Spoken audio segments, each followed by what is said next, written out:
Hello everyone, स्वागत है आप सभी का मेरे यूट्यूब चैनल स्टडी वर्ल्ड 55 के आज की इस वीडियो में। आई होप आप लोग बहुत अच्छे होंगे।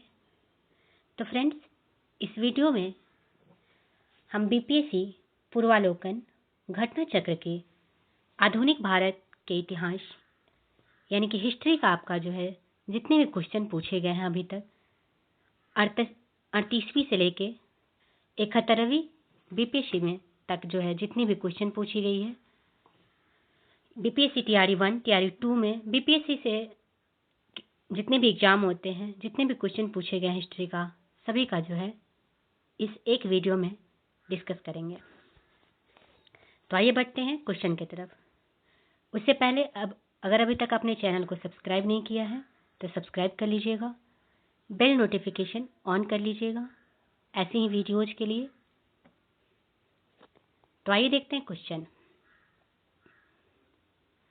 पुर्तगाली उपनिवेश का प्रथम वायसराय भारत में कौन हुआ? आंसर आपके हो जाएंगे अल्मीरा। पुर्तगाली उपनिवेश के प्रथम वायसराय कौन थे? तो ये आपके हो जाएंगे अल्मीरा, इसके करेक्ट आंसर हो जाएंगे।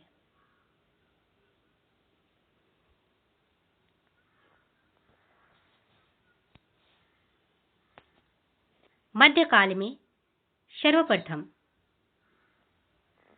भारत से सब संबंध स्थापित करने वाले पुर्तगाली थे। प्रथम पुर्तगाली आपके इसमें वास्को डी गामा प्रथम पुर्तगाली थे। भारत के पश्चिमी तट पर स्थित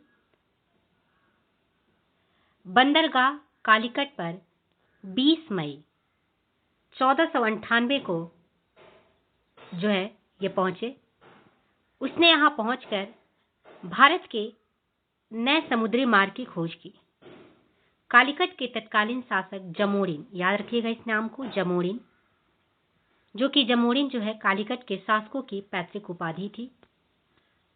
तो जमोरिन ने वास्को डी गामा का स्वागत किया था। आपसे एक क्वेश्चन पूछ सकता है कि किसने जो है वास्को डी गामा को सबसे पहले स्वागत किया था? आंसर आपके हो जाएंगे कालीकट के शासक जमोरिन।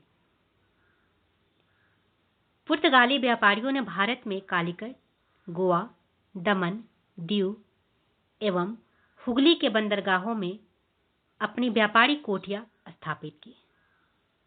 1505 ईस्वी में फ्रांसिस्को द अल्मीरा, याद रखिएगा इस नाम को, फ्रांसिस्को द अल्मीरा जो है भारत में प्रथम पुर्तगाली वायसराय एवं गवर्नर बनकर आया। व्यापारिक हितों के परिप्रेक्ष्य में हिंद महासागर में प्रभुत्व स्थापित करने के लिए अल्मीरा ने ब्लू वाटर पॉलिसी यानी कि ब्लू वाटर पॉलिसी, नीला जल की नीति का प्रतिपादन किया था। ये क्वेश्चन भी आपसे जो है एग्जाम में पूछे जाते हैं कि ब्लू वाटर पॉलिसी किसने लाया था? आंसर आपके हो जाएंगे फ्रांसिस्को द अल्मीरा ने। तो फर्स्ट का जो है करेक्ट आंसर क्या हो जाएगा? अल्मीरा। नेक्स्ट आपका क्वेश्चन है, बंगाल की खाड़ी में समुद्री डकैती हेतु हुगली का उपयोग कौन करता था? तो बंगाल की खाड़ी में समुद्री डकैती हेतु हुगली का उपयोग जो है किसने किया था? आंसर आपके हो जाएंगे पुर्तगाली ने। सी ऑप्शन करेक्ट हो जाएगा। पुर्तगालियों द्वारा हुगली को बंगाल की खाड़ी में समुद्री लूटपाट के लिए अड्डे के रूप में इस्तेमाल किया जाता था।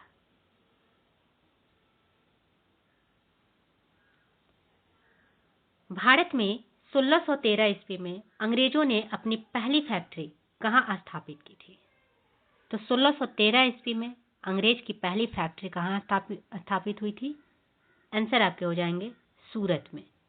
याद रखिएगा, सूरत में सबसे पहले जो है अंग्रेजों की फैक्ट्री स्थापित हुई थी। कौन से ईस्वी में? तो 1613 में। कैप्टन विलियम हॉकिंस, याद रखिएगा इस नाम को, कैप्टन विलियम हॉकिंस जो है सूरत से मुगल दरबार अप्रैल 1609 ईस्वी में पहुंचा, किंतु सूरत में फैक्ट्री की स्थापना की अनुमति पाने में सफल नहीं हो सका। 1611 ईस्वी में पुर्तगालियों के विरोध के बावजूद कैप्टन मिडल्टन सूरत के समीप श्वाली पहुंचा और मुगल गवर्नर से वहां व्यापार करने की अनुमति पाने में सफल हो गया। कैप्टन बेस्ट द्वारा सूरत के बंदरगाह के विजय ने पुर्तगाली एकाधिकार की निरंतरता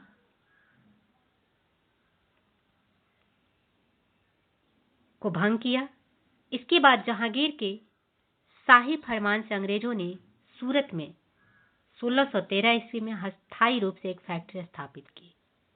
यहां से अंग्रेजों ने अपने व्यापार को देश के दूसरे भागों में फैलाया तथा शीघ्र ही अहमदाबाद, बुरहानपुर, अजमेर तथा आगरा में सहयोगी फैक्ट्रियां स्थापित की। नाउ नेक्स्ट क्वेश्चन है कि निम्नलिखित में किस अंग्रेज अधिकारी ने पुर्तगालियों को श्वाली के स्थान पर हराया था? तो किस अंग्रेज अधिकारी ने पुर्तगालियों को जो है श्वाली के स्थान पर हराया था? आंसर आपके थॉमस बेस्ट करेक्ट हो जाएंगे। डच ईस्ट इंडिया कंपनी ने किस वर्ष अपनी फैक्ट्री पटना में स्थापित की? करेक्ट आंसर हो जाएगा 1632 में।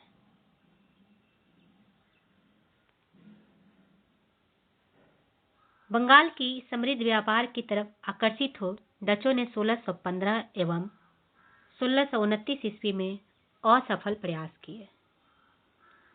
पटना में डच फैक्ट्री की स्थापना के संदर्भ में कोई स्पष्ट प्रमाण पत्र नहीं होता है, यद्यपि इतिहासकार ओम प्रकाश ने 1638 ईस्वी में पटना में डच फैक्ट्री की स्थापना संबंधी तथ्य प्रस्तुत किए हैं, जो आर्थिक तंगी के कारण उसी वर्ष बंद हो गई।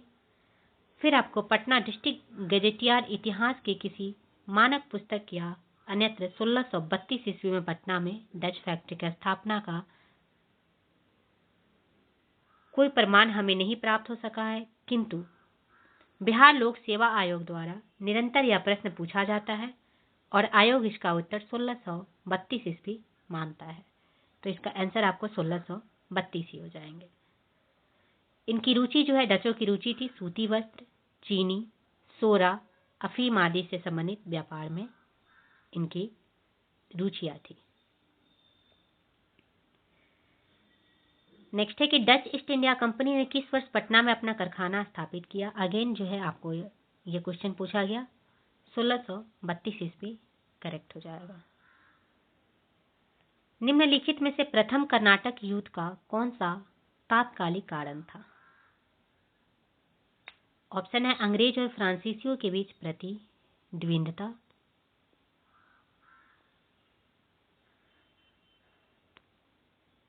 प्रथम कर्नाटक युद्ध का तत्कालीन कारण यहाँ पे पूछा जा रहा है। सेकंड ऑप्शन है ऑस्ट्रिया की राजगद्दी की जंग, फिर कर्नाटक की राजगद्दी का मसला, अंग्रेजों द्वारा फ्रांसीसी जहाजों का अधिग्रहण। करेक्ट हो जाएगा अंग्रेजों द्वारा फ्रांसीसी जहाजों का अधिग्रहण।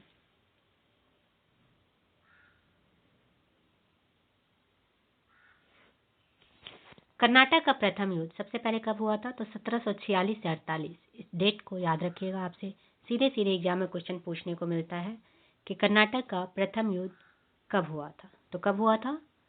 तो 1746 से 48 के बीच।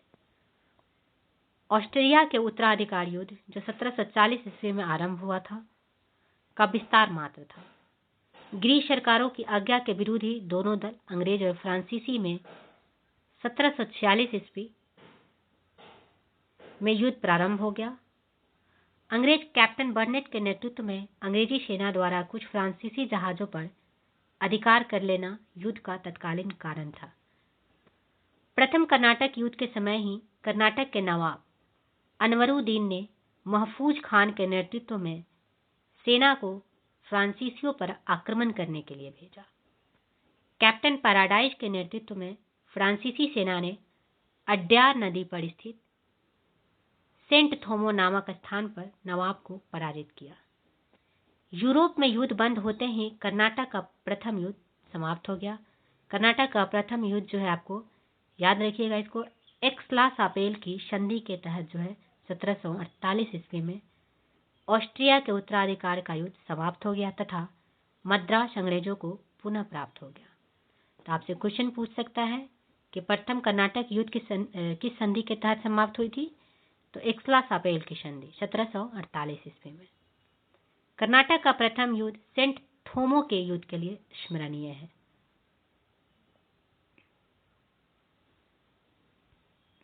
नेक्स्ट, 1760 का प्रसिद्ध वांडीवास का युद्ध अंग्रेजों द्वारा किसके खिलाफ लड़ा गया था? तो वांडीवास का युद्ध जो है कब हुआ था? तो 1760 ईस्वी में। और यह किसके खिलाफ लड़ा गया था? करेक्ट होगा फ्रांसीसियों के। अंग्रेज और फ्रांसीसियों के बीच में वांडीवास का युद्ध हुआ था। वांडीवास का युद्ध जो कि जनवरी 1760 में अंग्रेजों तथा फ्रांसीसियों के मध्य हुआ था। युद्ध में फ्रांसीसी पराजित हुए। अंग्रेजी सेना का नेतृत्व सर आयर कूट ने किया था, जबकि फ्रांसीसी सेना का नेतृत्व काउंट डी लाली ने किया था। दोनों नाम आप लोग याद रखेंगे। नेक्स्ट, उस क्षेत्र की पहचान करें जहां से यूरोप वासियों को सर्वोत्तम सोरा और अफीम प्राप्त होता था। यूरोप वासियों को सबसे ज्यादा जो है सोरा और अफीम कहां से प्राप्त होता था? आंसर आपके बिहार करेक्ट आंसर हो जाएंगे।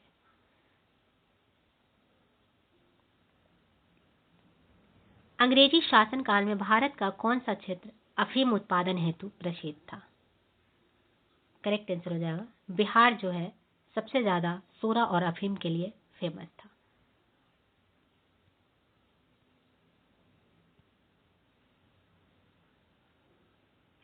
भारत, चीन और इंग्लैंड के बीच त्रिकोणीय व्यापार का मुख्य आर्थिक उधार क्या था? आंसर होगा अफीम। भारत, चीन और इंग्लैंड के मध्य व्यापार का मुख्य आधार जो है अफीम, चाय और कपड़ा था। ब्रिटिश ईस्ट इंडिया कंपनी ने भारत, मुख्य रूप से बंगाल और बिहार में अफीम का उत्पादन किया तथा चीन से व्यापार असंतुलन को दूर करने के लिए अफीम का चीन में निर्यात किया, क्योंकि ब्रिटेन को चीन से चाय, चीनी मिट्टी के बर्तन और रेशम की अधिक आवश्यकता थी। अतः अफीम भारत, चीन और इंग्लैंड के बीच व्यापार का मुख्य आर्थिक आधार था। नेक्स्ट, आपको मैच द फॉलोइंग क्वेश्चन दिया गया है। खोजकर्ता और जन्म स्थान दिए गए हैं।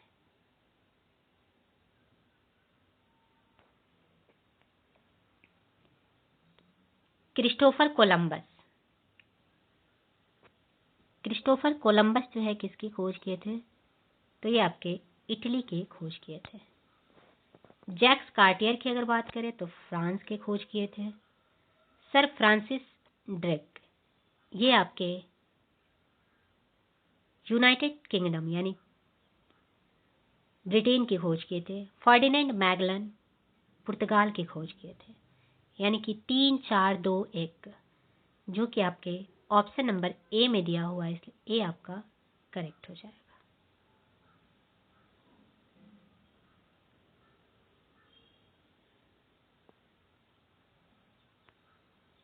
नेक्स्ट क्वेश्चन है, बक्सर की लड़ाई के बाद किस संधि पर हस्ताक्षर किए गए? तो बक्सर की लड़ाई के बाद इलाहाबाद संधि पर हस्ताक्षर किए गए। बी ऑप्शन करेक्ट हो जाएगा। बक्सर की लड़ाई जो कि अक्टूबर 1764 में मीर कासिम, अवध के नवाब शुजा-उद-दौला एवं मुगल सम्राट शाह आलम द्वितीय की संयुक्त सेना तथा अंग्रेजों के मध्य हुई थी। युद्ध में अंग्रेज विजयी रहे। ब्रिटिश सेना का नेतृत्व हेक्टर मुनरो ने किया था। याद रखिएगा इस नाम को कि ब्रिटिश सेना का नेतृत्व किसने किया था? हेक्टर मुनरो ने। इस युद्ध की समाप्ति पर इलाहाबाद की संधि 1765 ईस्वी में हुई। यह संधि मुगल बादशाह शाह आलम द्वितीय, बंगाल के नवाब मीर कासिम तथा अवध के नवाब शुजा-उद-दौला के मध्य हुई थी। नेक्स्ट, इलाहाबाद की संधि के बाद रॉबर्ट क्लाइव ने मुर्शिदाबाद का उप दीवान किसे बनाया था? आंसर होगा मोहम्मद रजा खान को। इलाहाबाद की दूसरी संधि अगस्त 1765 के अनुसार भगोड़े सम्राट शाह आलम को अंग्रेजी संरक्षण में ले लिया गया तथा उसे इलाहाबाद में रखा गया। शाह आलम द्वितीय ने अपने 12 अगस्त 1765 के फरमान द्वारा कंपनी को बंगाल, बिहार, उड़ीसा की दीवानी अस्थायी रूप से दे दी, जिसके बदले कंपनी सम्राट को 26 लाख रुपए देगी तथा निजामत के व्यय के लिए 53 लाख रुपए देगी। इस समय कंपनी सीधे कर संग्रह करने का भार तो न लेना चाहती थी और न ही उसके पास ऐसी क्षमता थी। कंपनी ने दीवानी कार्य के लिए 2 उप दीवान, मुर्शिदाबाद के लिए मोहम्मद रजा खान तथा बिहार के लिए राजा सिताब राय, दोनों नाम याद रखिएगा। आपसे एक क्वेश्चन दोनों जो है पूछा जाएगा कि बंगाल के लिए किसको दीवान रखा गया था, तो मोहम्मद रजा खान को, और बिहार के लिए तो राजा सिताब राय को। मोहम्मद रजा खान उप नाजिम के रूप में भी कार्य करते थे। इस प्रकार समस्त दीवानी तथा निजामत का कार्य भारतीयों द्वारा ही चलता था, यद्यपि उत्तरदायित्व तो कंपनी का था। सम्राट शाह आलम द्वितीय ने ईस्ट इंडिया कंपनी को बंगाल, बिहार तथा उड़ीसा की दीवानी कब प्रदान की थी?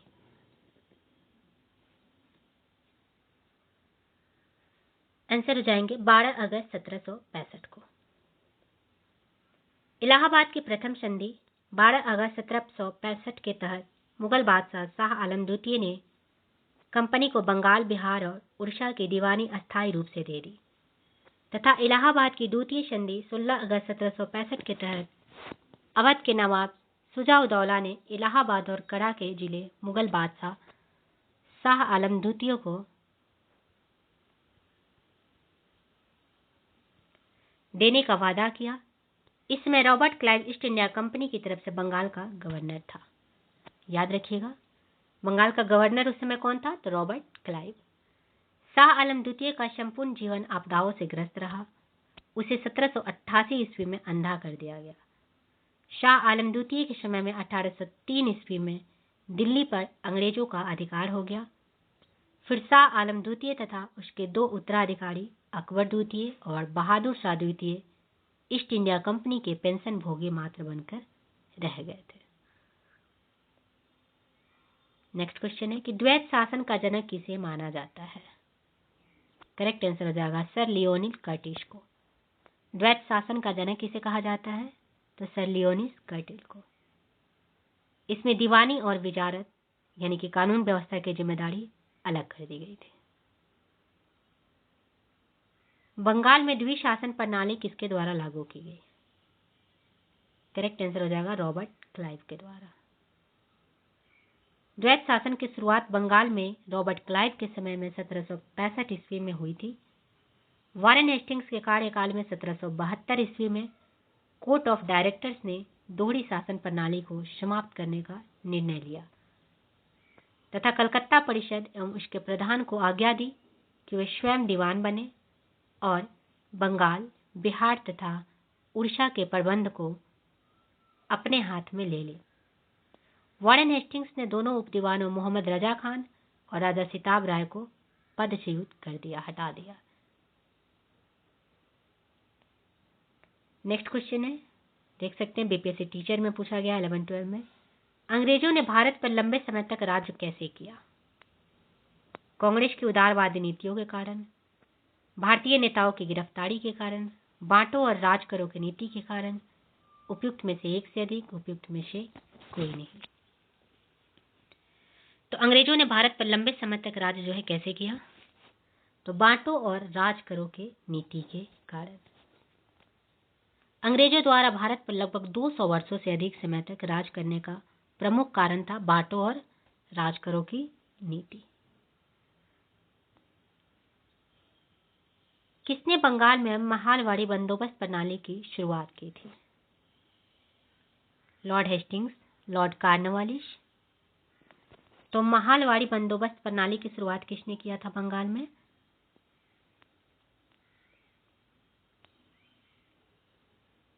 Holt Mackenzie. उपयुक्त में से एक से अधिक, उपयुक्त में से कोई नहीं। करेक्ट हो जाएगा होल्ट मैकेंजी। 1822 ईस्वी में होल्ट मैकेंजी ने बंगाल प्रेसिडेंसी के उत्तर पश्चिमी प्रांत जिसे वर्तमान में उत्तर प्रदेश में है, में भू राजस्व व्यवस्था की एक नई पद्धति महालवाड़ी तैयार की। इस प्रणाली में मध्य प्रांत, पंजाब समेत ब्रिटिश भारत का लगभग 30% भूभाग शामिल था। महालवाड़ी पद्धति में जमींदारी और रैयतवाड़ी दोनों के तत्व शामिल थे।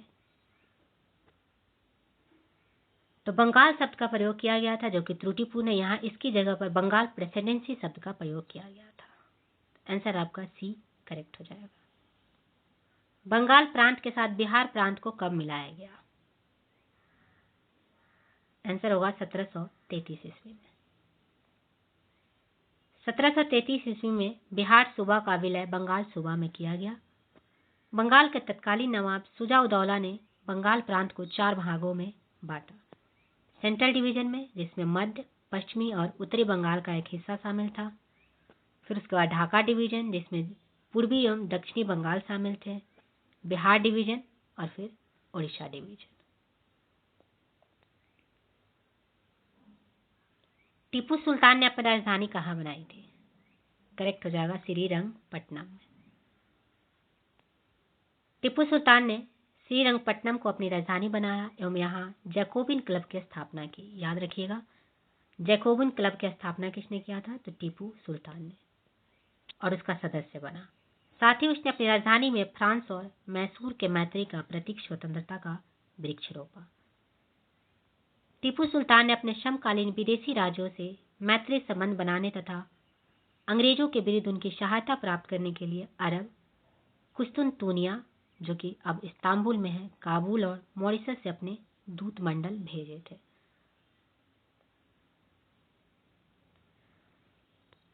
नेक्स्ट क्वेश्चन है, वर्ष डैश में टीपू सुल्तान और ब्रिटिश ईस्ट इंडिया कंपनी के बीच मंगलुरु की संधि पर हस्ताक्षर किए गए थे? कब टीपू सुल्तान और ब्रिटिश ईस्ट इंडिया कंपनी के बीच मंगलुरु की संधि पर हस्ताक्षर किए गए थे? करेक्ट आंसर आपके हो जाएंगे 1784, जो कि आपके ऑप्शन नंबर डी में दिया हुआ है, तो डी आपका करेक्ट हो जाएगा। टीपू सुल्तान और ब्रिटिश ईस्ट इंडिया कंपनी के बीच मंगलुरु की संधि 1784 ईस्वी में हुई थी। इस संधि के बाद द्वितीय मैसूर युद्ध का अंत हो गया था। नेक्स्ट, अंग्रेजों ने श्रीरंगपट्टनम की संधि किसके साथ की थी? करेक्ट हो जाएगा टीपू सुल्तान के साथ। तृतीय आंग्ल मैसूर युद्ध, जो कि 1790 से 92 ईस्वी का अवसान श्रीरंगपट्टनम की संधि के द्वारा हुआ था। इस संधि में अंग्रेजों की ओर से कार्नवालिस तथा मैसूर से टीपू सुल्तान शामिल थे। अंग्रेजों की तरफ से कौन से? तो लॉर्ड कार्नवालिस, और मैसूर से टीपू सुल्तान थे। इसके अनुसार टीपू को अपने देश का लगभग 1/2 भाग अंग्रेजों तथा उनके साथियों को देना पड़ा था। साथ ही युद्ध के हार जाने के रूप में टीपू को 3 करोड़ रुपए अंग्रेजों को देना था। श्रीरंगपट्टनम की संधि में यह शामिल था कि जब तक टीपू 3 करोड़ रुपए नहीं देंगे, तब तक उसके 2 पुत्र अंग्रेजों के कब्जे में रहेंगे। कार्नवालिस ने इसी संधि के बाद यह टिप्पणी की थी कि हमने अपने शत्रु को प्रभावशाली ढंग से पंगु बना दिया है तथा अपने साथियों को भी शक्तिशाली नहीं बनने दिया। नेक्स्ट, रंजीत सिंह ने सुप्रसिद्ध कोहिनूर हीरा प्राप्त किया था? आंसर हो जाएगा शाह शुजा से। करेक्ट आंसर क्या हो जाएगा? शाह शुजा से। पंजाब अहमद शाह अब्दाली के साम्राज्य का भाग था, परंतु 1773 ईस्वी में उसकी मृत्यु के पश्चात मुल्तान, कश्मीर इत्यादि कुछ छोटे छोटे भागों को छोड़कर शेष पर सिख मसलों का अधिकार हो गया। इधर अफगानों के आंतरिक झगड़ों के कारण रंजीत सिंह को अपनी स्थिति सुदृढ़ करने का अवसर मिल गया। 1800 ईस्वी में अहमद शाह अब्दाली का पुत्र शाह शुजा काबुल की गद्दी पर बैठा, परंतु उसके भाई शाह महमूद ने शक्तिशाली बरकजई सरदारों फतेह खां और दोस्त मोहम्मद की सहायता से उसे 1809 ईस्वी में विस्थापित कर दिया तथा स्वयं कश्मीर और पेशावर पर अधिकार कर लिया। इसी अवसर पर शाह शुजा ने काबुल का जो है राज्य प्राप्त करने के लिए रंजीत सिंह से सहायता मांगी और उन्हें कोहिनूर हीरा भेंट किया था। नेक्स्ट क्वेश्चन है कि पंजाब भूमि हस्तांतरण अधिनियम कब पारित किया गया? तो पंजाब भूमि हस्तांतरण अधिनियम यह आपके 1900 ईस्वी में पारित किया गया था। कब किया गया था? 1900 ईस्वी में, जिससे कृषकों की भूमि का गैर कृषकों के पास हस्तांतरित होना समाप्त हो गया।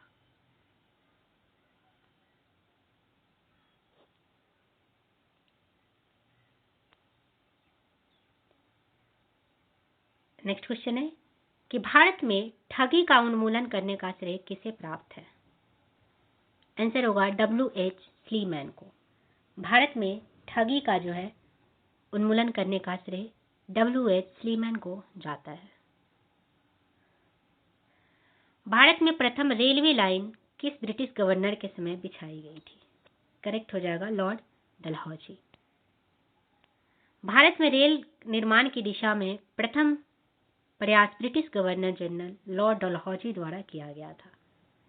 प्रथम रेलवे लाइन आपको 1853 ईस्वी में बंबई से थाने के बीच डलहौजी के समय बिछाई गई थी। याद रखिएगा, सबसे पहली रेलवे लाइन कब और कहां से कहां तक बिछाई गई थी? तो 1853 ईस्वी में बंबई से थाने के बीच। उस समय जो है वायसराय कौन थे? गवर्नर जनरल कौन थे? तो लॉर्ड डलहौजी। और दूसरी रेलवे लाइन 1854 ईस्वी में कलकत्ता से रानीगंज के बीच बिछाई गई थी। ये भी आप लोग ध्यान रखेंगे।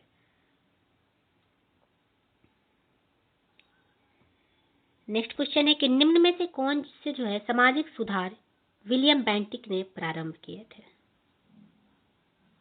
इसमें से कौन सा जो है विलियम बेंटिक ने प्रारंभ किए थे? तो सती प्रथा का उन्मूलन बिल्कुल करेक्ट है। दास प्रथा का उन्मूलन ये भी विलियम बेंटिक के द्वारा किया गया था। धर्म परिवर्तन के कारण अयोग्यता के प्रावधान को हटाना, ये धर्म परिवर्तन का जो है ये आपका यहाँ पे गलत हो गया। फिर नेक्स्ट है ठगों के संगठित गिरोहों का दमन, ये भी विलियम बेंटिक के द्वारा, यानी कि 1, 2 और 4 जो कि सी ऑप्शन में दिया हुआ है, तो सी आपका करेक्ट हो जाएगा। थोड़ा सा देख लेते हैं। लॉर्ड विलियम बेंटिक 1828 ईस्वी में बंगाल प्रेसिडेंसी का गवर्नर जनरल बना। याद रखिएगा, लॉर्ड विलियम बेंटिक जो है बंगाल प्रेसिडेंसी का गवर्नर जनरल कब बना था? 1828 ईस्वी में। फिर 1829 ईस्वी में उसने सती प्रथा को अपराध घोषित कर उसका उन्मूलन किया। बेंटिक के काल में ही भारत सरकार अधिनियम 1833 पारित किया गया था। इसमें दास प्रथा के उन्मूलन का प्रावधान किया गया था। बेंटिक ने ठगों के गिरोह के विरुद्ध भी अभियान चलाकर उसका दमन करने का प्रयास किया। फिर इन्होंने शिक्षा और प्रेस की स्वतंत्रता पर भी काम किया था। याद रखिएगा, लॉर्ड विलियम बेंटिक ने शिक्षा और प्रेस की स्वतंत्रता पर भी काम किया था। 1835 ईस्वी में वह इंग्लैंड वापस चला गया। फिर धर्म परिवर्तन के कारण अयोग्यता के प्रावधान को 1850 ईस्वी में हटाया गया।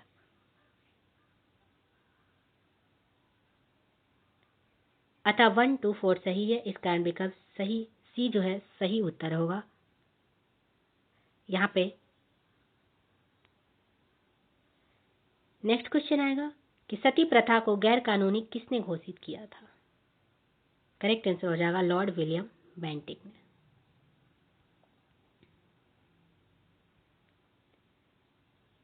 नेक्स्ट क्वेश्चन है कि अफगानिस्तान के प्रति आक्रामक नीति किस वायसराय ने अपनाई थी?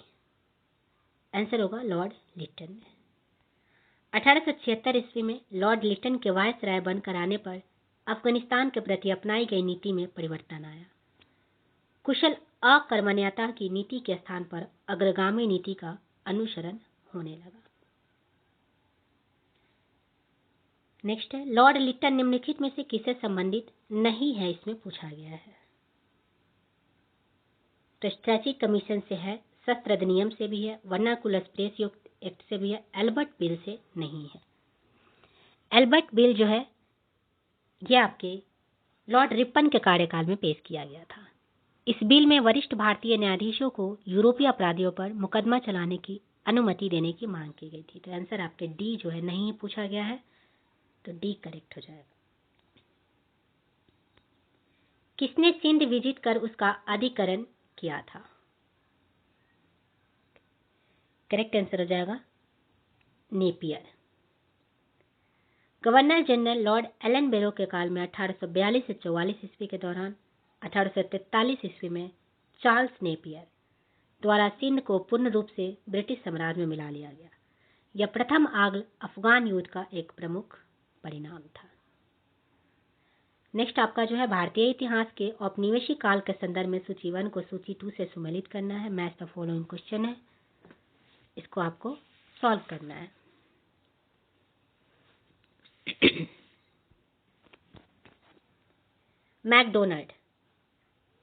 मैकडोनल्ड की बात करें तो कम्युनल अवार्ड 2 इसका हो जाएगा। लिन लिथिंगो, अगस्त प्रस्ताव जो है लिन लिथिंगो के कार्यकाल में हुआ था। डलहौजी की अगर बात करें तो डलहौजी हो जाएंगे आपके doctrine of lapse, Lord Dalhousie. Chelmsford द्वैत शासन के समय लॉर्ड चेम्सफोर्ड जो है उस समय गवर्नर जनरल थे। तो इसलिए आपका आंसर हो जाएगा 2, 3, 1, 4, जो कि आपके ऑप्शन नंबर देखते हैं किस में दिया हुआ है।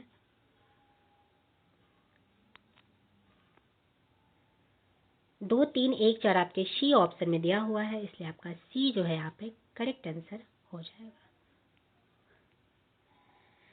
नेक्स्ट है कि निम्नलिखित में से किस राज्य को लॉर्ड डलहौजी के हड़प नीति के तहत शामिल नहीं किया गया था? तो नागपुर, संबलपुर, सतारा ये सबको किया गया था, जयपुर को जो है नहीं किया गया था। लॉर्ड डलहौजी 1848 से 56 में तक इनका कार्यकाल था, ने अवध के नवाब वाजिद अली शाह पर कुशासन का आरोप लगाकर फरवरी 1856 को अवध का अंग्रेजी राज में विलय कर लिया। अवध के अतिरिक्त डलहौजी के व्यापकता के सिद्धांत के अंतर्गत विलय किए गए प्रदेश कौन से थे? तो सतारा, संबलपुर, बघाट, उदयपुर, झांसी तथा नागपुर थे। जयपुर इसमें शामिल नहीं था। सुरक्षा प्रकोष्ठ की नीति संबंधित है किससे? वारेन हेस्टिंग्स से। करेक्ट हो जाएगा वारेन हेस्टिंग्स। सुरक्षा प्रकोष्ठ या घेरे की नीति से वारेन हेस्टिंग्स तथा वेलेजली संबंधित है। वारेन हेस्टिंग्स ने मैसूर और मराठों के साथ युद्ध अन्य भारतीय रियासतों के साथ बराबरी की पदवी प्राप्त करने की भावना से किया था। इस समय कंपनी ने अपने राज्य के चारों ओर मध्य राज्य बनाने का प्रयत्न किया। इसका उद्देश्य था केवल अपने राज्य की रक्षा करना, अथवा हम यह भी कह सकते हैं कि अपने पड़ोसी राज्यों की सीमाओं की रक्षा करो ताकि अपनी सीमाएं सुरक्षित रहे। उस समय भय मुख्यतः अफगानों और मराठों से था, इसलिए कंपनी ने अवध की रक्षा व्यवस्था के कार्य को इस शर्त पर संभाला कि अवध का नवाब उस व्यय का बोझ उठाए, और इस प्रकार अवध की रक्षा ही बंगाल की रक्षा थी। लॉर्ड वेलेजली के आने से कंपनी के भारतीय रियासतों के साथ संबंधों में परिवर्तन आ गया। वेलेजली का उद्देश्य था कि भारतीय रियासतों को अपनी रक्षार्थ कंपनी पर निर्भर करने पर बाध्य करना। उसने भारतीय रियासतों को अंग्रेजी राजनीतिक शक्ति के और सैनिक रक्षा के घेरे में लाने का प्रयत्न किया। नेक्स्ट था कि लॉर्ड वेलेजली की सहायक संधि को स्वीकार करने वाला पहला मराठा सरदार कौन था? करेक्ट होगा पेशवा बाजीराव द्वितीय। दौलत राव सिंधिया और जसवंत होल्कर दोनों पूना में अपने को सर्वश्रेष्ठ प्रदर्शित करना चाहते थे। बाजीराव द्वितीय सिंधिया का साथ दे रहा था। उसने 1801 ईस्वी में जसवंत के भाई की हत्या कर दी। परिणाम स्वरूप जसवंत होल्कर की सेना ने पूना पर आक्रमण कर पेशवा और सिंधिया की संयुक्त सेना को परास्त कर दिया। बाजीराव द्वितीय ने भागकर बसीन में शरण ली तथा 31 दिसंबर 1802 को अंग्रेजों से बसीन की संधि की। संधि के अनुसार पेशवा बाजीराव द्वितीय ने अंग्रेजों की सुरक्षकता स्वीकार कर ली। इस संधि को मराठों द्वारा अंग्रेजों के साथ की गई प्रथम सहायक संधि की संज्ञा दी गई थी। लॉर्ड मेयो के 1870 के संकल्प के बारे में निम्नलिखित में से कौन से कथन सही है? तो केंद्रीय और प्रांतीय वित्त को विभाजित करने वाला यह पहला कदम था, बिल्कुल करेक्ट। प्रांतीय सरकारों को कुछ सेवाएं प्रशस्ति करने का अधिकार दिया गया, ये भी सही है। इसने मौजूदा असमानता को सुधारने का प्रयास किया, करेक्ट है। इसने प्रांतों की वास्तविक आवश्यकताओं पर ध्यान केंद्रित किया, ये भी सही है। यानी कि 1, 2, 3, 4 सभी आपके सही दिए हुए, तो ए ऑप्शन करेक्ट हो जाएगा।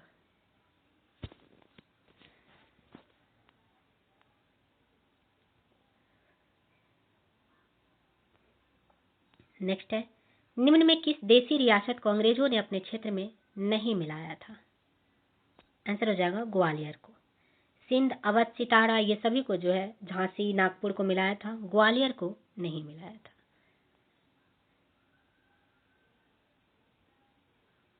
सिंध का विलय लॉर्ड एलन बैरो के शासनकाल में किया गया था, याद रखिएगा। सिंध का विलय किसके शासनकाल में हुआ था?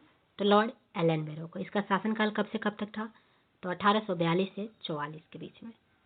लॉर्ड डलहौजी के काल में कुशासन के आरोप में अवध का विलय एवं व्यक्तिगत सिद्धांत के द्वारा सतारा का विलय किया गया था। भारत के वायसराय के रूप में किसके कार्यकाल में महान शहीद भगत सिंह, सुखदेव और राजगुरु को फांसी दी गई थी? करेक्ट होगा लॉर्ड इरविन के। महान शहीद क्रांतिकारी भगत सिंह, सुखदेव और राजगुरु को वायसराय लॉर्ड इरविन, जिनके कार्यकाल थे 3 अप्रैल 1926 से 18 अप्रैल 1931 के कार्यकाल में 23 मार्च 1931, ये डेट याद रखिएगा, 23 मार्च 1931 को जो है इन्हें फांसी दे दी गई थी। नेक्स्ट है आपको कि इंपीरियल कैडेट कॉर्प्स की स्थापना किसने की? आंसर हो जाएगा लॉर्ड कर्जन ने। इंपीरियल कैडेट कॉर्प्स की स्थापना लॉर्ड कर्जन के द्वारा की गई थी। लॉर्ड कर्जन ने वर्ष 1901 में इंपीरियल कैडेट कॉर्प्स की स्थापना की। इसका उद्देश्य था देशीय नरेशों को राजकुमारों एवं सामंतों के पुत्रों का सैनिक शिक्षा का प्रबंध कराना।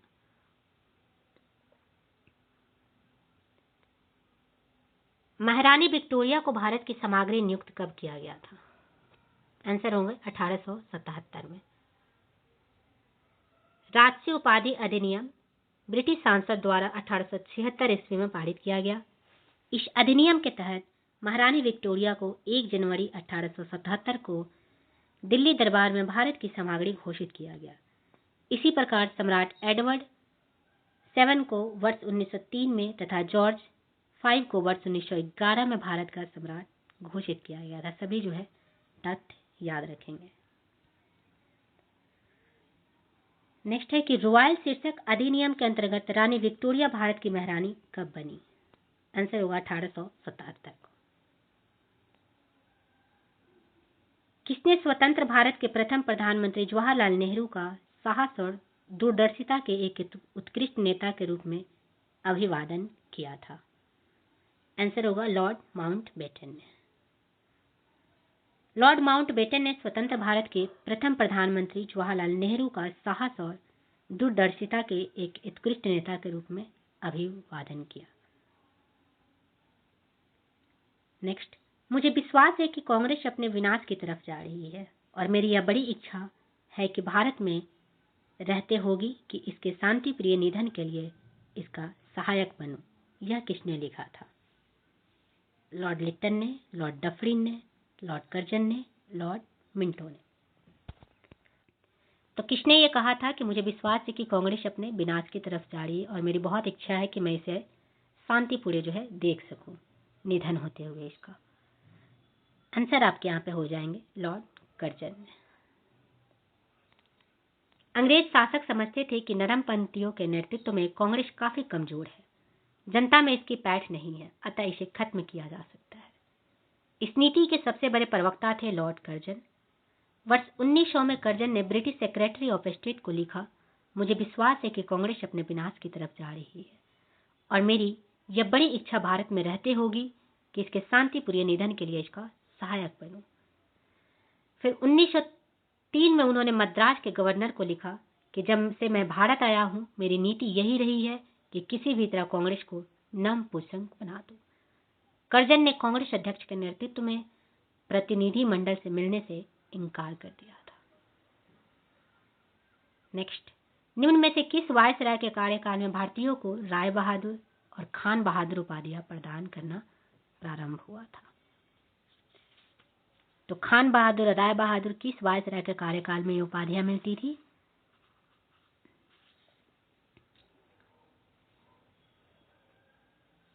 आंसर आपके हो जाएंगे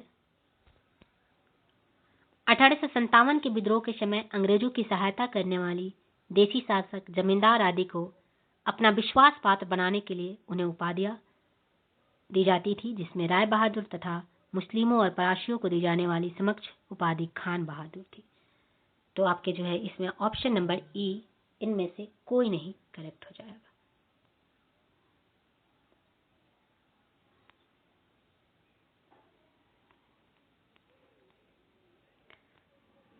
नेक्स्ट होगा कि प्रथम भारतीय जिन्होंने स्वाधीन भारत में गवर्नर जनरल का पदभार ग्रहण किया था। आंसर होगा सी राजगोपालाचारी। सी राजगोपालाचारी वर्ष 1948 से 50 तक स्वतंत्र भारत के प्रथम भारतीय और अंतिम गवर्नर जनरल थे। इस पद पर 26 जनवरी 1950 तक रहे, फिर 1952-54 तक मद्रास के मुख्यमंत्री रहे। 1959 में विभिन्न मुद्दों पर कांग्रेसी नेताओं से मतभेद के कारण कांग्रेस छोड़कर स्वतंत्र पार्टी का गठन किया। नेक्स्ट है आपका कि स्वतंत्र भारत के पहले भारतीय गवर्नर जनरल कौन थे? आंसर होगा राजगोपालाचारी।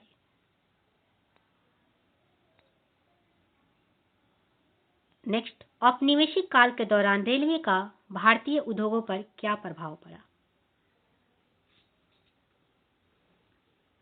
आयात को बढ़ावा देकर औद्योगिक विकास में बाधा डाली, दूरदराज के क्षेत्रों में उद्यमिता को प्रोत्साहित किया गया, सस्ता परिवहन प्रदान करके औद्योगिक विकास को बढ़ावा दिया।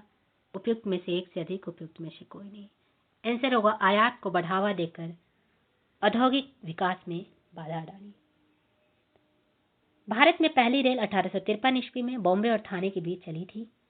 औपनिवेशिक काल के दौरान रेलवे के विकास से आयात को बढ़ावा मिला तथा औद्योगिक विकास में बाधा उत्पन्न हुई। इसके फलस्वरूप भारतीय उद्योगों पर नकारात्मक प्रभाव पड़ा।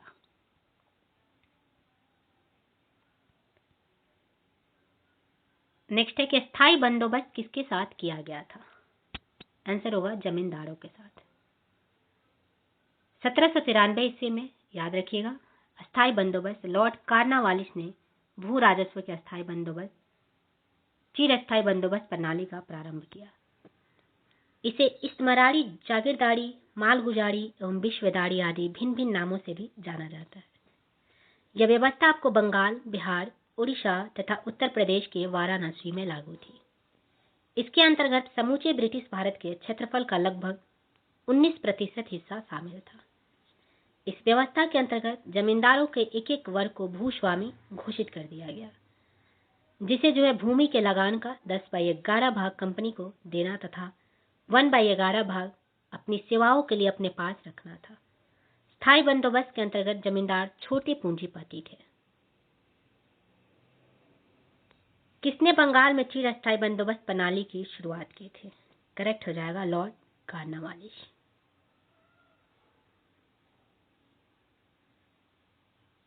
डैश में बंगाल और बिहार में भूमि पर किराएदारों के अधिकारों को बंगाल किराएदारी अधिनियम द्वारा दिया गया था। आंसर होगा 1885 ईस्वी में। 1793 ईस्वी में लॉर्ड कार्नवालिस तथा द्वारा स्थायी बंदोबस्त को लागू किया गया, जिसने जमींदारों को कई अधिकार प्रदान किए। 19वीं शताब्दी तक आते आते भूमि की मांग बढ़ने लगी और भूमि मालिकों ने किराए में बढ़ोतरी की। यह समय किसानों के विद्रोह का था। इसी बीच बंगाल सरकार ने बंगाल एवं बिहार में बंगाल किराएदारी अधिनियम 1885 को लागू किया, जिसमें भूमि मालिकों और किराएदारों के अधिकारों को परिभाषित किया गया।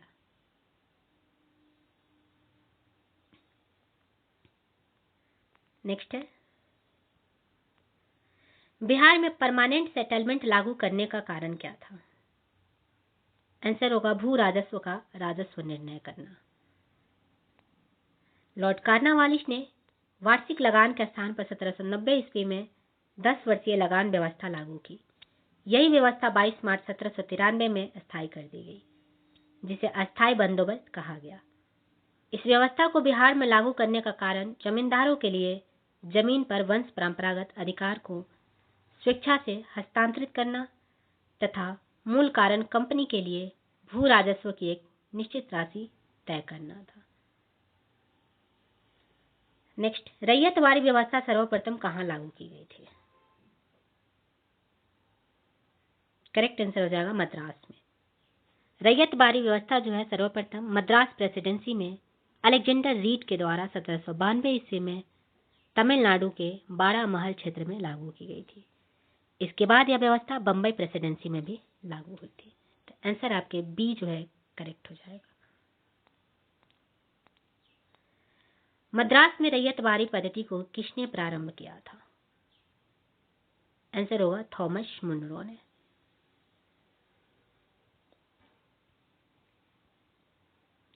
वह प्रथा जिसके तहत किसान जो है स्वयं भूमि का मालिक होता है और सरकार को भू राजस्व के भुगतान के लिए जिम्मेदार माना जाता है। आंसर होगा रैयतवारी प्रथा। रैयतवारी प्रथा के अंतर्गत किसान स्वयं भूमि का मालिक होता है और सरकार को भू राजस्व के भुगतान के लिए जिम्मेदार माना जाता है।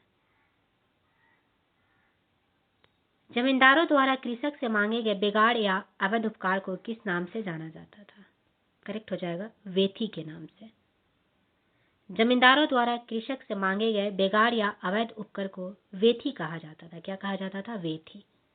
लोगों से बिना मजदूरी के काम करवाने की प्रथा बेगार कहलाती है, अर्थात यह एक प्रकार का अवैतनिक जबरन श्रम होता है।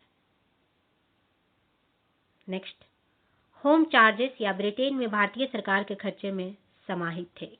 क्या समाहित है? तो ब्रिटिश भारतीय अधिकारियों की पेंशन, भारत में खरीदे गए सैन्य एवं अन्य भंडार, रेलवे के गारंटेड ब्याज, उपयुक्त में से सभी। करेक्ट हो जाएंगे उपयुक्त सभी।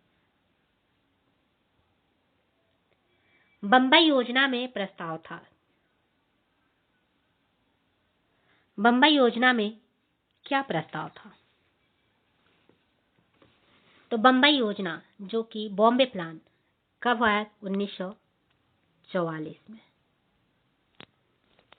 इसमें प्रमुख भारतीय उद्योगपतियों के एक समूह द्वारा प्रस्तुत की गई थी।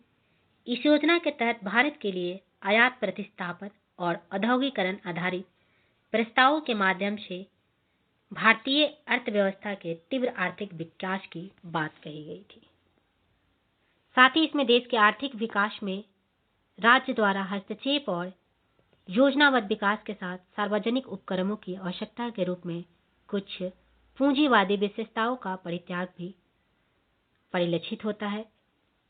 यानी कि आपके तीव्र आर्थिक विकास दर का, समान वितरण का, कुछ पूंजीवादी विशेषताओं के परित्याग का। तो उपयुक्त में से एक से अधिक जो है यहाँ पे करेक्ट आंसर हो जाएंगे।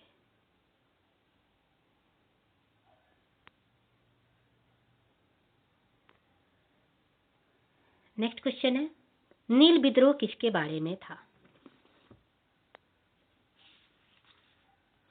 नील विद्रोह किसके बारे में? आंसर हो जाएगा नील विद्रोह आपके रैयत नील की खेती नहीं करना चाह रहे थे, पर उनसे एक अमान्य मूल्य पर जबरदस्ती करवाई जा रही थी, इसके बारे में था। नील विद्रोह के बारे में थोड़ा सा पढ़ते हैं। नील विद्रोह की शुरुआत आपको बंगाल के नदिया जिले के गोविंदपुर गांव से हुई। एक नील उत्पादक के दो भूतपूर्व कर्मचारियों दिगंबर विश्वास तथा विष्णु विश्वास के नेतृत्व में वहां के किसान एकजुट हुए तथा उन्होंने नील की खेती बंद कर दी। यह नील आंदोलन के इतिहास में अपनी मांगों को लेकर किए गए आंदोलनों में सर्वाधिक व्यापक और जुझारू विद्रोह था। बंगाल का नील विद्रोह शोषण के विरुद्ध किसानों की सीधी लड़ाई थी। बंगाल के वे काश्तकार जो अपने खेतों में चावल की खेती करना चाहते थे, उन्हें यूरोपीय नील बागान मालिक नील की खेती करने के लिए जो है मजबूर करते थे। नील की खेती से इनकार करने वाले किसानों को नील बागान मालिकों के दमन चक्र का सामना करना पड़ता था। सितंबर 1859 ईस्वी में उत्पीड़ित किसानों ने अपने खेतों में नील न उगाने का निर्णय लेकर बागान मालिकों के विरुद्ध विद्रोह कर दिया। 1860 ईस्वी तक नील आंदोलन नदिया, पबाना, खुलना, ढाका, मालदा, दिनाजपुर आदि क्षेत्रों में फैल गया। किसानों की एकजुटता के कारण बंगाल में 1860 ईस्वी तक सभी नील कारखाने बंद हो गए। बंगाल के बुद्धिजीवी वर्ग ने अखबारों में अपने लेखों द्वारा तथा जनसभाओं के माध्यम से इस विद्रोह के प्रति अपने समर्थन को व्यक्त किया। इसमें हिंदू पैट्रियट के संपादक हरिश्चंद्र मुखर्जी की विशेष भूमिका रही। यह भी आप लोग याद रखिएगा। हिंदू पैट्रियट के संपादक कौन थे? तो हरिश्चंद्र मुखर्जी। नील बगान मालिकों के अत्याचारों का खुला चित्रण दीनबंधु मित्र ने अपने नाटक नील दर्पण में किया था। यह बहुत इंपॉर्टेंट क्वेश्चन है, याद रखिएगा। निम्नलिखित में से कौन नील विद्रोह के नेता थे? आंसर होगा दिगंबर विश्वास और विष्णुचरण विश्वास।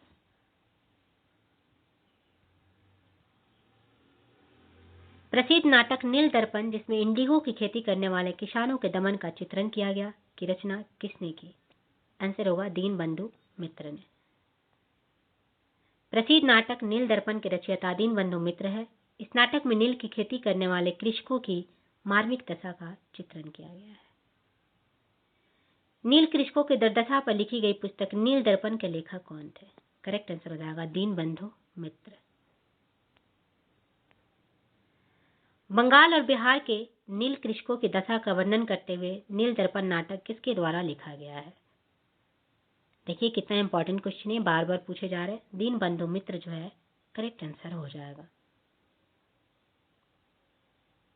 बंकिम चंद्र चटर्जी का उपन्यास आनंद मठ में किस विद्रोह का उल्लेख है?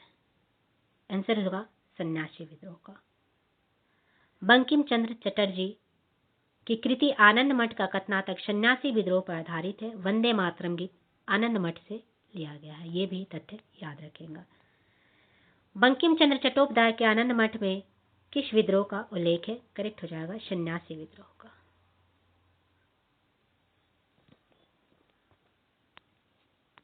नेक्स्ट है विचार करना है।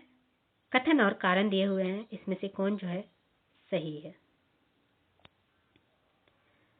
कथन दिया हुआ है कि 1857 में प्रथम स्वतंत्रता संग्राम ब्रिटिश सरकार से स्वतंत्रता प्राप्त करने में असफल रहा। सही दिया है। बहादुर शाह जफर के नेतृत्व को जन सहयोग नहीं मिला था और अधिकांश महत्वपूर्ण रियासतों के शासक उनका साथ देने में कतरा रहे थे।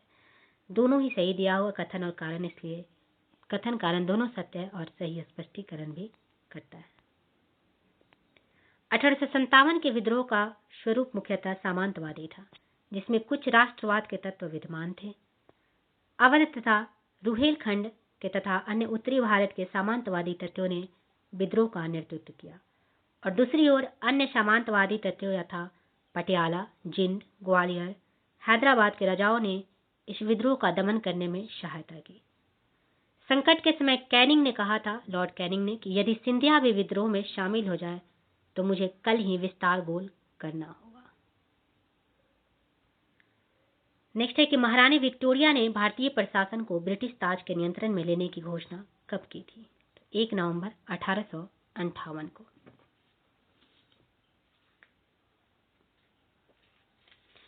एक नवंबर 1858 को 1857 की क्रांति के दमन के पश्चात 1 नवंबर 1858 को महारानी विक्टोरिया ने भारतीय प्रशासन को ब्रिटिश ताज के नियंत्रण में लेने की घोषणा की।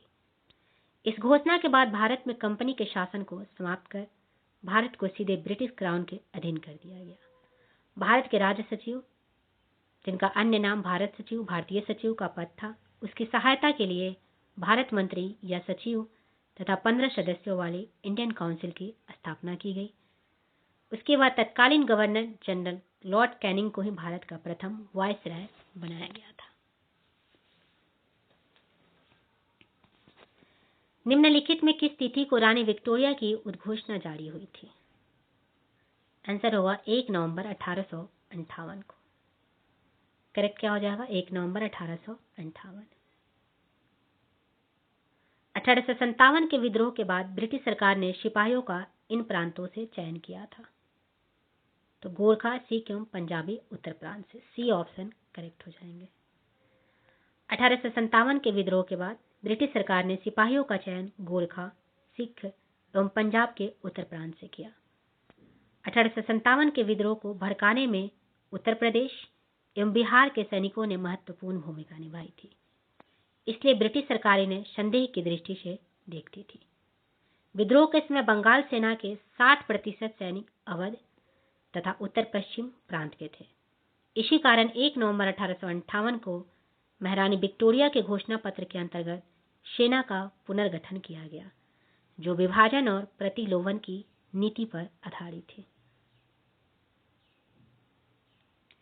निम्नलिखित में किसने 1857 के विद्रोह को एक षड्यंत्र की संज्ञा दी थी?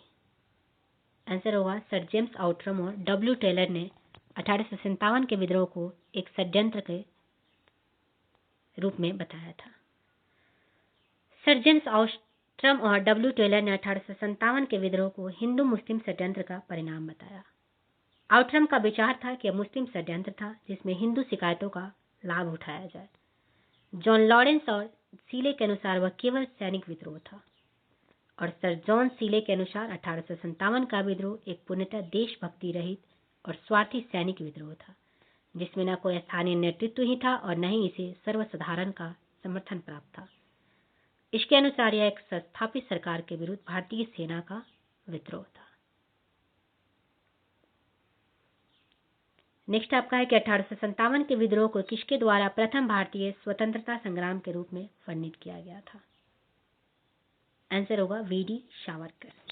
वीडी सावरकर के द्वारा 1857 के विद्रोह को प्रथम भारतीय स्वतंत्रता संग्राम के विरोह के रूप में बोला गया था।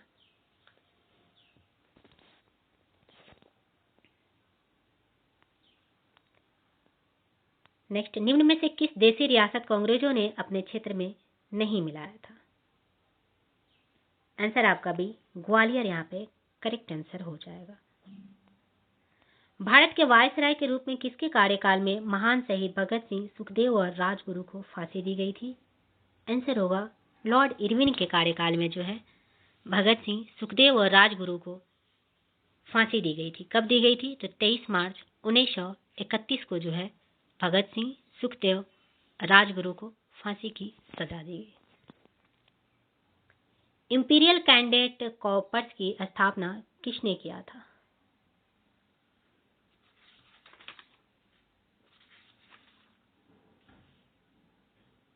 इंपीरियल कैडेट कॉर्प्स की स्थापना किनके द्वारा किया गया था?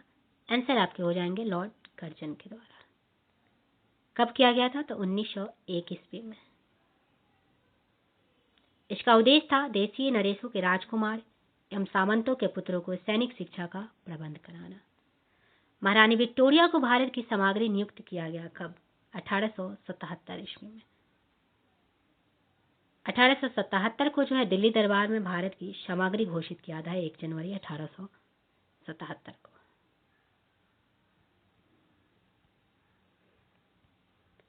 नेक्स्ट है कि रॉयल शीर्षक अधिनियम के अंतर्गत रानी विक्टोरिया भारत की महारानी कब बनी थी? 1 जनवरी 1877 में जो है रॉयल शीर्षक अधिनियम के अंतर्गत रानी विक्टोरिया भारत की महारानी बनी थी।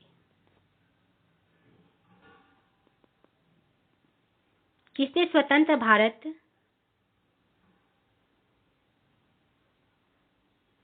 के प्रथम प्रधानमंत्री जवाहरलाल नेहरू का साहस और दूरदर्शिता के एक उत्कृष्ट नेता के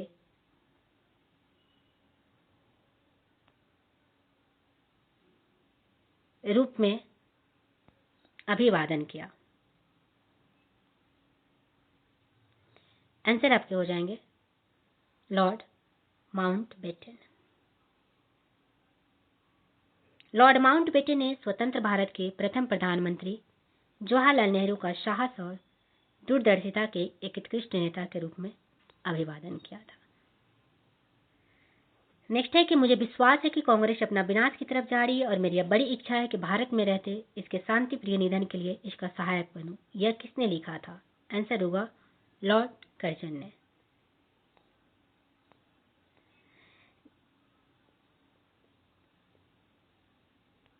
नेक्स्ट आपके क्वेश्चन है कि किस वायसराय के काल में राय बहादुर और खान बहादुर को उपाधियां प्रदान की गई थी? तो उस समय जो है कोई भी वायसराय नहीं था। तो ये रहे आपके हिस्ट्री के पूछे गए बीपीएससी के द्वारा, चाहे वो आपके बीपीएससी टीआरडी का एग्जाम हो, बीपीएससी का एग्जाम हो, चाहे वो 38वीं से लेकर 17वीं तक की, या फिर सीडीपीओ का एग्जाम हो, बीपीएससी बीएओ का एग्जाम हो, सभी में पूछे गए बीपीएससी के द्वारा हिस्ट्री के मोस्ट इंपॉर्टेंट क्वेश्चन जो कि आपके आने वाले एग्ज़ाम के लिए बीपीएससी 71वीं पीटी के लिए, बीपीएससी टीआरई 4 के लिए, सभी के लिए बहुत ही हेल्पफुल होने वाला है। तो आई होप आप लोगों को वीडियो अच्छा लगा होगा। तो अभी जितने क्वेश्चन जो है इसमें बच गए हैं, नेक्स्ट पार्ट में मैं आप लोग के साथ जो है डिस्कस करा दूंगी, जितने भी क्वेश्चन अभी तक पूछे गए में से बचे हुए हैं। तो चैनल को ज़्यादा से ज़्यादा सब्सक्राइब कीजिए, शेयर कीजिए। मिलते हैं नेक्स्ट वीडियो में। Thank you very much.